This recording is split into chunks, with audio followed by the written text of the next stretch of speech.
आमचे नेते राधानगरी विधानसभा मतदारसंघाचे शिवसेना उपजिल्हा प्रमुख प्रकाश दादा पाटील यांना वाढदिवसाच्या हार्दिक शुभेच्छा। अध्यक्ष संजय गांधी निराधार योजना भुदरगड तालुका, चेअरमन रामलिंग विकास सेवा संस्था, चेअरमन विठ्ठल रुक्मिणी दूध संस्था।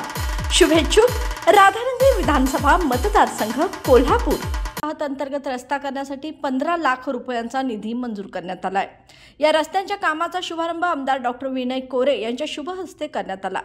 यावेळी आरळे गावच्या सरपंच उज्ज्वला चंद्रकांत पायमल, उपसरपंच सुहास घाटके, माजी सरपंच संतोष गायकवाड, ग्रामपंचायत सदस्य बाबासाहेब पाटील, तंटामुक्त समितीचे अध्यक्ष तानाजी जयसिंग पायमल, पोपट पायमल, उत्तम गायकवाड, संतोष उचगावकर, शिवाजी पाटील, बाजीराव पाटील, बाळू शेवाळे, विष्णू वखटे यांच्यासह सर्व ग्रामपंचायत सदस्य व ग्रामस्थ उपस्थित होते।